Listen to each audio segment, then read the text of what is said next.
our today's discussion is primarily about the latent heat and the specific latent heat.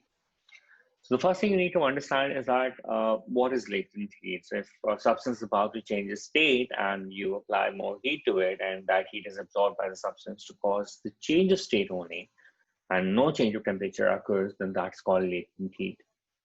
And specific latent heat would be when you talk about a unit mass of a substance. So if you take a unit mass of a substance and you see that how much of the energy is required to cause a change in state of that unit mass of a substance, that is called specific latent heat. And hence we have a formula for the specific latent heat, which is heat supplied divided by mass of the substance. So it's heat per unit mass. That becomes the specific latent heat. So we have different situations where we talk about change in temperature, where we talk about change in state. So it could be a change of state from solid to liquid or back from liquid to solid. The only difference would be that in case of solid to liquid, heat energy would be absorbed, whereas in case of liquid to solid, heat energy would be taken out. That amount of energy for the same substance would be same, but we use a different term for that. In case of solid to liquid, we say specific latent heat of fusion. Whereas when you talk about from liquid to solid, the same thing becomes, the same quantity of energy becomes specific latent heat of solidification.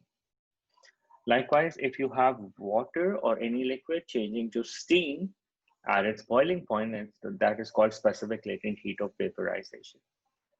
Whereas steam condensed back into the liquid, then that's called specific latent heat of condensation.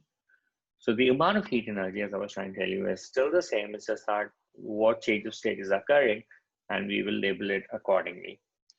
Now, the latent heat can also be determined with the help of an experiment. And the experiment is, again, very simple. You can connect a heater to calculate the amount of heat in energy supply. Because if you connect a heater, there would be an ammeter in series to it. There would be a voltmeter across it.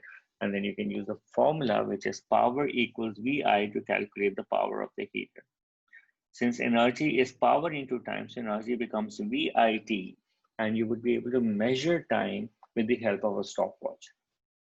So in case of specific latent heat of fusion, you would want the state to be changing from solid to liquid.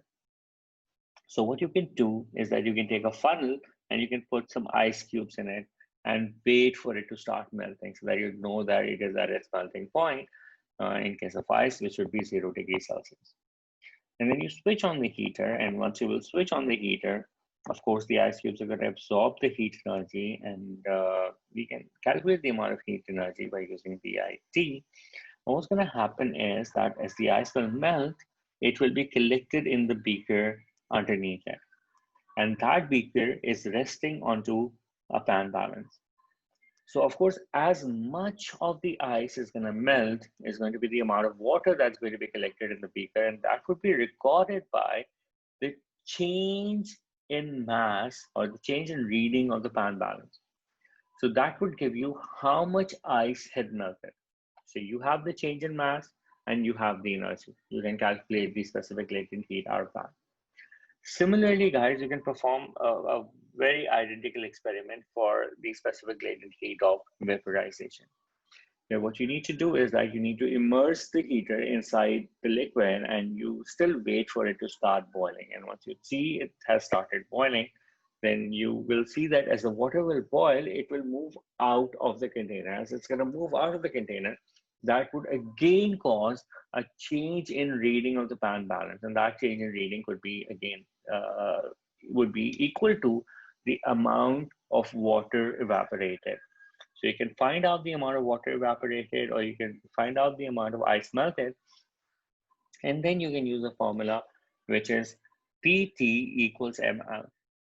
Now, the other thing, guys, I want you to identify is that in one case, let's say we talk about the experiment where we were finding out the specific latent heat of fusion. You know, this experiment is performing at a temperature which is below room temperature. So because of that, the ice would not only take heat from the heater, it can also absorb some sort of heat from the surroundings as well. Which is why the amount of heat that's absorbed is more than the amount of heat that you've accounted for, the one that you measure. That means what goes in your calculation is less and what is actually absorbed is more. So that means that whatever you would be able to determine is going to be an underestimate. Well, that's a problem. Somehow you would try and lag the apparatus, making sure that there would be lesser of heat exchange from the surrounding. There's some other things that could be done. One is that you could perform an experiment at two different power ratings, just like we did for the specific heat capacity as well. What you would do is that you would perform the experiment at slightly different power ratings, but for the same amount of time. So if you perform an experiment at a slightly different power rating with the same amount of time, so that means the amount of heat absorbed by the surrounding would be nearly equal for both the set of readings. And there would be unknown heat absorbed by the surrounding, but that would be approximately equal. But as I cancel the two equations or subtract the two equations out, the heat gets canceled. And that is no more part of the equation. There would be slight difference. There would be slight difference because we're performing experiment at two different power ratings. But even then, these two heats are nearly equal to each other and almost cancel out. And that gives you a lot better reading. There's also one more way to sort of take into consideration the amount of heat absorbed by the surrounding. And that another way could be that you could, without switching on the heater, just wait for some amount of time for which you plan on to perform an experiment and see that how much of the ice melted without the heater being switched on. So you would know that this is the amount of ice that would melt because of the atmosphere. And then once you will switch on the heater, and then you will determine the amount of ice melted, and you subtract it, so you will get the amount of ice that would have melted in that amount of time because of the heater only. And a similar kind of thing happens in case of the latent heat of vaporization. The only difference is when you talk about fusion, since it's at a lower temperature than surrounding, then it will absorb heat from the surrounding. Whereas when you talk about vaporization, if you're performing this, you're talking about water, which is obviously having a boiling point of 100 degrees Celsius, then that would be higher than room temperature. So your apparatus would be hotter than the surrounding, and hence it will lose heat to the surrounding. So the heat that you calculate out of heater does not all go into the water, and some heat goes into the atmosphere as well. And hence the amount of heat that you've used in your calculation is higher than the amount of heat that's being taken up by water, and hence your result is going to be an overestimate. You still could do a similar thing that you perform an experiment with two different power ratings for almost a similar amount of time. For exactly the same amount of time, you perform an experiment with two different power ratings, and then you subtract the two equations, and the heat that is lost to the surrounding almost cancels out. And that also gives you a better result or better approximation. The other thing about this particular topic that I would want you to know is the heating curve. So if you will start with an ice, let's say at minus 20 degrees Celsius, and you keep providing a heat at a constant power, then approximately this is the kind of heating curve you would get. And why would you get a heating curve like this? Obviously, there would be a rising temperature, but then the temperature would stop changing. And that's because the state of the ice is changing to water, and that's where it will not show any change of temperature. And then once all of the ice has become water, then the temperature of the water will start rising. It goes all the way to 100 degrees Celsius, where again, the graph flattens. That's because again, the change of state is taking place. And then after that, after all the water is converted into steam, then the temperature would start rising again. There are a few things that I've made sure that I do in this graph, which is I've made this part of the graph less steeper.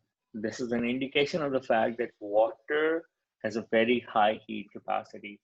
So that means it takes a lot of heat, but it shows a little change in temperature. So that's why the graph of the water is less steep. Plus, you might have noticed that the latent heat of vaporization is for a longer span of time for the same amount of substance as compared to the latent heat of fusion. So that means that more heat is required for vaporization. That is because while vaporization, there is not one but two processes are taking place. When you talk about latent heat of vaporization, then not only that the state is changing, but also you know that uh, the gaseous state occupies a lot, the gaseous state occupies a lot more volume as compared to the liquid state. So particles also need to push against the atmosphere, and hence a lot of heat energy is required for that. And which is why the latent heat of vaporization is higher than the latent heat of fusion.